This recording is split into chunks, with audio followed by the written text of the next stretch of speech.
ये है बहुत सही जगह। मोरों का ये जो है आशियाना है। सुबह शाम यहाँ आपको सैकड़ों मोर दिखाई पड़ेंगे। अच्छा। हाँ, और हरियाली से भरपूर है। बचा इसलिए रह गया कि अभी नगर निगम नहीं है। अच्छा, यही चुनौती हर राज्य की, हर शहर की है अब। बिल्कुल। और इसको अगर ना बचाया गया तो कंक्रीट के जंगल जो है ख़त्म कर देंगे पूरी दुनिया को, जिसका आगाज हो चुका है। बढ़ते विकास के नाम पर जो चीज़ें बन रही हैं तो वो हमारी ग्रीनरी को, पर्यावरण को जो है ख़त्म कर दे रहे हैं, लील ले रहे हैं एक तरह से, आप कह लीजिए जो है। अरे वो देखिए, रोल हो गया उधर। साथियों नमस्कार, मैं हूं अरुण पांडे और हमारे साथ हैं ओम प्रकाश सिंह जी। अब आप सोच रहे होंगे कि हम दोनों लोग खबर मंडी पे क्या कर रहे हैं। अभी तक आपने खबर मंडी पर इंदु भूषण पांडे जी को देखा होगा। वो सीनियर जर्नलिस्ट हैं और हम लोग भी उन्हीं से सीखते पढ़ते रहे हैं, हम लोग के वो गुरु हैं। बिल्कुल। ओम प्रकाश जी बताइए, हम लोग क्या कर रहे हैं खबर मंडी पे? हम वो लेकर के आ रहे हैं जो अभी तक मीडिया के प्लेटफॉर्म पे जो है वो ये दिखाने की कोशिश की जाती थी कि बेरोजगारी है, बेरोजगारी की मांग हो रही है, पर्यावरण है तो क्यों दूषित हो रहा है जी। हम इन सब चीज़ों पे, जैसे आज हम सड़क पे खड़े हैं, हाँ, तो हम सड़क की बात नहीं करेंगे, सड़क पे खड़े होकर बात नहीं करेंगे, सड़क की बात करेंगे, हम सड़कों की बात करेंगे, सड़कों की बात करेंगे, खलिहान की बात करेंगे, किसान की बात करेंगे, पर्यावरण की बात करेंगे, उन समस्याओं पर बात करेंगे और उनके कुछ समाधान भी जो है हम लोग जो होता है, जो सुझाए जाते हैं, उस पर बात करेंगे कि किस तरीके से हम अपने देश को, अपने प्रदेश को, अपने समाज को जो है आगे ले जा सकते हैं। और जो तमाम तरीके की जो एक नैरेटिव सेट किया जाता है उन सब से हट करके जो है हम सीधी, खरी और सच्ची बात खबर मंडी में करेंगे जी। ये हम लोगों का उद्देश्य है। अच्छा, एक चीज और आप देखिए कि मेरी जानकारी अगर सही है, आप लोग कमेंट में भी बताइएगा कि हमारे भारत देश में कम से कम 800 मीडिया आउटलेट्स हैं जो सैटेलाइट से चल रहे हैं और न जाने कितने, मैं न जाने कितने कह रहा हूं, आपको भी नहीं पता होगा, न जाने कितने सोशल मीडिया के प्लेटफॉर्म हैं जो खबरों से जुड़ी बातें कर रहे हैं। तो ऐसे में चुनौती तो बहुत बड़ी होगी फिर हमारे सामने कि हम क्या देंगे लोगों को। निश्चित तौर से चुनौती होगी। हम जो देने जा रहे हैं, जैसे एक छोटा सा उदाहरण बताया आप जी। आज दिल्ली में जंतर मंतर पर युवा आंदोलित हैं जी। एक कोई काकरोच पार्टी के एक सज्जन है, उन्होंने अपना एक मूवमेंट चला रखा है और उसमें सोनम वांगचुक को भी जो है इस्तेमाल कर लिया गया है, उनको बैठा दिया गया है। वहीं दूसरी तरफ उन तमाम मुद्दों पर जो है, जैसे कांग्रेस पार्टी है, उसके नेता राहुल गांधी हैं जी, उन खबरों को मीडिया जो है नहीं दिखाती है। हाँ, ठीक है। हमारी ये कोशिश होगी कि जो छुपाया जा रहा है खबर मंडी उसको दिखाए, जो सरकार छुपाती है, जो गोदी मीडिया छुपा रही है, जो चीजें जनता से जुड़ी हुई चीजें हैं जो नहीं पहुंच पा रही हैं, उनको आप तक पहुंचाने की, अपने दर्शकों तक पहुंचाने की, लोगों तक पहुंचाने की हमारी कोशिश होगी। और इस चीज पर बात होगी कि आज का युवा जी, जो ये व्हाट्सएप यूनिवर्सिटी से और सोशल मीडिया के तमाम प्लेटफॉर्म से जो नैरेटिव सेट करके चीज़ें दिखाई जाती हैं, उनसे किस तरह बचे। आज आप एक अनुमान लगाइए कि वहाँ बैठा हुआ सोनम वांगचुक से हम उम्मीद करते हैं कि वो देश पलट देंगे।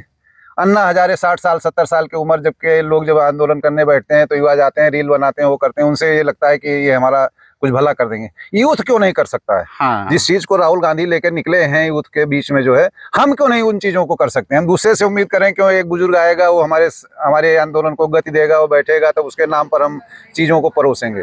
तो इन सब चीजों से बच करके, हट करके जो है, जो चीजें हम लोग दिखाएंगे, जो आगे हम लोगों के एपिसोड बनेंगे, आएंगे जो है खबर मंडी पे, तो वो जैसे मैंने शुरू में कहा कि जन सरोकार की चीजें होंगी, जन से जुड़ी होंगी, जमीन से जुड़ी होंगी। हम ये नहीं बताएंगे, हम कोई जज नहीं रहेंगे, हम जो चीजें हैं उन्हीं को परोसने की कोशिश करेंगे कि आपकी ये चीजें हैं, आप इनसे किस तरीके से बच सकते हैं, फैसला आपका होगा। ओम प्रकाश जी, एक चीज और है कि हम जिस प्लेटफॉर्म पर इस वक्त ये पूरी बातचीत कर रहे हैं वह सोशल मीडिया है और सोशल मीडिया ऐसी चीज है कि आप बस देख सकते हैं, उसको आप छू नहीं सकते हैं। बहुत सारी चीजें, बहुत सारी बातें सोशल मीडिया पर ही हो रही हैं, वहीं से तमाम नैरेटिव भी सेट हो रहे हैं। तो हम धरातल पे भी उतरेंगे क्या? बिल्कुल।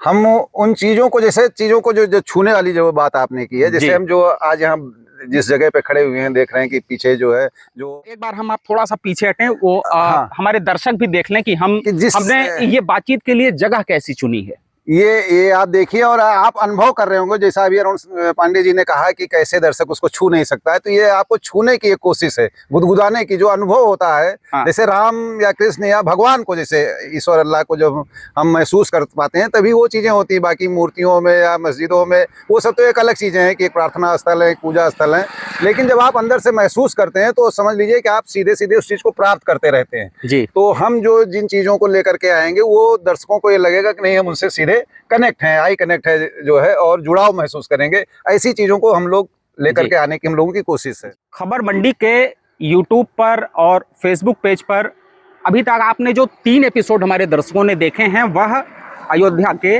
राम मंदिर में जो चढ़ावा चोरी हुई है उससे संबंधित हैं।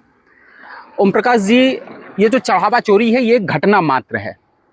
किसी भी घटना का एक आफ्टर इफेक्ट होता है, और हम जहाँ पर खड़े हैं इस वक्त ये उत्तर प्रदेश की धरती है, और अनुमान मैं ये लगा सकता हूँ कि 7 से 8 महीने के बाद उत्तर प्रदेश में विधानसभा के चुनाव हैं।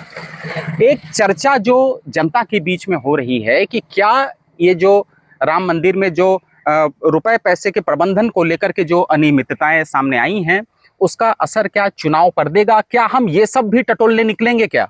बिल्कुल, इन चीज़ों पर हम बात करने निकलेंगे। इसीलिए आज हमने जो परिवेश चुना है ग्रामीण परिवेश का, उस सड़क की, इसी सड़क पर जब आप सावन का मौसम शुरू हो रहा है तो आप देखेंगे जगह जगह ढरकौना चढ़ाया रहता है। हाँ। कुछ कागज के वो बना करके और कुछ जो है मिट्टी के हाथी घोड़ा बना करके रखे जाते हैं, फूलमाला चढ़ा करके जो है भूत भभूत करने की कोशिश की जाती है। कहने का तात्पर्य है कि आम जन जो है वो धार्मिक रूप से इतना जुड़ा हुआ है गहरे से जो है, वो इन चीज़ों को फर्क डालती है।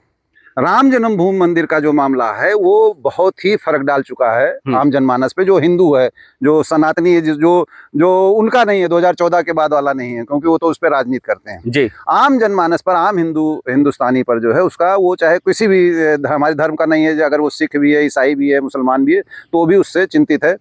तो उसकी काट के लिए आपने देखा होगा कि इधर जो है वो उत्तर प्रदेश के मुख्यमंत्री योगी आदित्यनाथ, उनके लोग वो काशी मथुरा की बात करने लगे हैं, और तरह तरह के नैरेटिव जो है वो फ्रिज में बर्फ जम जा रही है तो शिवलिंग बता दिया जा रहा है, और पूजा पर आप सोचिए। अच्छा, ताजुब आप देखिए कि ये सारी चीजें सोशल मीडिया पे हैं, सोशल मीडिया पर, और लोग मैंने उसका वो ले रहे हैं, और इस तरीके से जब जो माहौल बनाया जा रहा है तो इसी नाते बनाया जा रहा है फिलहाल इस वक्त जो है कि वो राम जन्मभूमि मंदिर की जो घटना हुई है उसको किसी तरीके से ढकने की, कमजोर करने की कोशिश की जा रही है, ताकि उसका चुनाव में 2027 का जो चुनाव आने वाला है उत्तर प्रदेश का, उस पर जो है उसका बहुत फर्क न पड़े।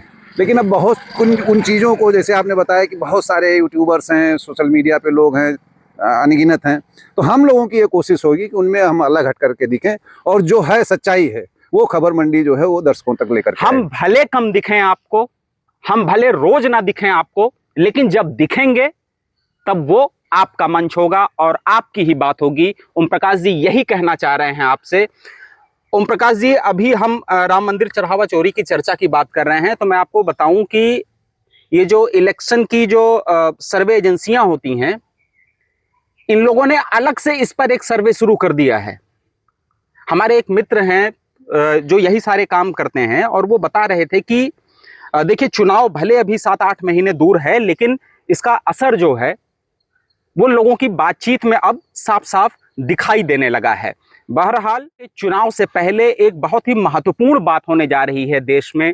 दिल्ली में संसद भवन में जो अगला संसद का सत्र होगा उसमें विपक्ष इस मुद्दे को बहुत जोर शोर से उठाएगा, लेकिन सरकार की कोशिश रहेगी, मोदी सरकार की कोशिश रहेगी, भाजपा सरकार की कोशिश रहेगी कि जो परिसीमन बिल है वह अगले सत्र में जरूर लेकर के आया जाए। ओम प्रकाश जी, बिल्कुल, ये उस नाते ही उन्होंने आप पार्टी को, तृणमूल कांग्रेस को और शिवसेना को, जो और दलों को जो तोड़फोड़ की गई है, सांसदों के द्वारा बहुमत बनाने की कोशिश की गई है, वह सिर्फ इस नाते कि जो 2 बैसाखियां उनकी थी, जनता दल यू और नायडू की, जो है चंद्रबाबू नायडू की, कि वो लोग जो है वो ब्लैकमेल ना कर सकें। वो थोड़ा बहुत अंकुश लगाते थे जब मुस्लिम कम्युनिटी की बात आती थी, अल्पसंख्यकों की बात आती थी, तो उससे निपटने के लिए उन्होंने ये पूरा खेला जो पिछले कुछ सालों से और कुछ महीनों में हुआ है, वो उसी के लिए है, परसीमन बिल के लिए है, और तमाम जो उनके 3-4 बिल और आ रहे हैं, वो एक पूरी तरीके से तानाशाही का जो है वो पूरे देश पे लागू करना चाहते हैं। लेकिन ये बहुत दिन चलने वाला नहीं है। उत्तर प्रदेश के चुनाव में उनके हाथ पांव फूले हैं। अगर पश्चिम बंगाल की तरह चुनाव ना हुआ तो लोकसभा से भी खतरनाक परिणाम उत्तर प्रदेश देगा अगर सामान्य ढंग से चुनाव हो तो। जी। यह सबको मालूम है, यह संघ को भी मालूम है, भाजपा को भी मालूम है, उनकी जो सर्वे एजेंसियां हैं उनको भी मालूम है कि रामलला जो है उनके साथ नहीं है। यह तो तय हो गया है। बहरहाल अभी आपने कहा कि पश्चिम बंगाल की तरह से चुनाव ना हो, तो चुनाव तो होगा ही और वही चुनाव आयोग ही कराएगा। बिल्कुल बिल्कुल, इसीलिए मैं कह रहा हूं ना कि अगर पश्चिम बंगाल की तर्ज पर चुनाव हुआ, वही चुनाव कराने की बात। और जैसे उत्तर प्रदेश का है, हाँ। उत्तर प्रदेश कुछ मामलों में अलग है पश्चिम बंगाल से, कुछ मामलों में अलग है। जैसे वहाँ पे हिंदू मुसलमान बनने की संभावना बहुत ज्यादा थी, उत्तर प्रदेश में कई बार इसको बनाया जा चुका है, तो अब वो असर नहीं दिखाई पड़ रहा है हिंदू मुसलमान वाला जो है। इसीलिए तमाम तरीके के रास्ते निकाले जा रहे हैं कि किस तरीके हम किए जाए। और दूसरा ये कि जो उत्तर प्रदेश के मुख्यमंत्री हैं उनसे दिल्ली की जो टकराहट होती है, मीडिया में खबरें आती रहती है, वो भी एक कारण है। अगर योगी को हटाना होगा, एक ही रास्ता है कि उत्तर प्रदेश का भले वो चुनाव हार जाए, कम उनकी मेजॉरिटी आए, योगी को तभी वो हटा सकते हैं। और अगर नहीं 2029 के लोकसभा के चुनाव के परिपेक्ष में उत्तर प्रदेश जीतना चाहेंगे तो अमित शाह की मशीनरी है, चुनाव की मशीनरी है, पश्चिम बंगाल उदाहरण है, क्या ही कहा जा सकता है। अच्छा, एक चीज हमें बताइए कि आपने तो पश्चिम बंगाल का चुनाव देखा ही और समझा भी, क्या ये बात यहाँ की जनता समझ पाएगी या समझ रही है? नहीं, खूब समझती है, उत्तर प्रदेश की जनता खूब समझती है। अब हम आपको बताएं कि जिस जगह हम लोग खड़े हुए हैं, ये ऐसी ग्राम सभा है जहां पर भारतीय जनता पार्टी जीतती नहीं है। हालांकि यहाँ सामान्य वोट भी ज्यादा हैं, सवर्णों के वोट भी हैं, लेकिन कुल मिलाकर के जो है वो पोलिंग स्टेशन जो है हार जाती है। किसी बूथ पर जीतती है, किसी हारती, कुल मिलाकर के हार जाती है। इसके अगल बगल क्षेत्रों में भी हार जाती है। सब कुछ मालूम है उनके लोगों को, रणनीतिकारों को। जी। तरीका एक ही है अब जीतने का। आपने देखा होगा कि प्राण प्रतिष्ठा के बाद उत्तर प्रदेश लोकसभा का चुनाव हुआ था और बुरी तरीके भारतीय जनता पार्टी उत्तर प्रदेश में लोकसभा का चुनाव हारी थी, नंबर 2 की पार्टी हो गई। सबसे बड़ी समाजवादी पार्टी बनकर सबसे बड़ी समाजवादी पार्टी बन के आई थी, 37 सांसद वो सब आए थे जी। तो अगर उस तरीके से भी थोड़ा फेयर चुनाव हुआ लोकसभा की तरह जो है, तो उत्तर प्रदेश बहुत उल्टा परिणाम देने जा रहा है और भाजपा के लिए खतरे की घंटी है जी। तो देखिए, खबर मंडी पे जो कुछ भी आप देखेंगे वह बहुत ही रोचक तरीके से आप तक पहुंचाया जाएगा। पूरे देश की निगाहें उत्तर प्रदेश पर लगने वाली हैं आगामी कुछ दिनों में, और हम आपको वो सारी चीजें बताएंगे और दिखाएंगे जो ग्राउंड पर होगी और जो वास्तव में सच होगी।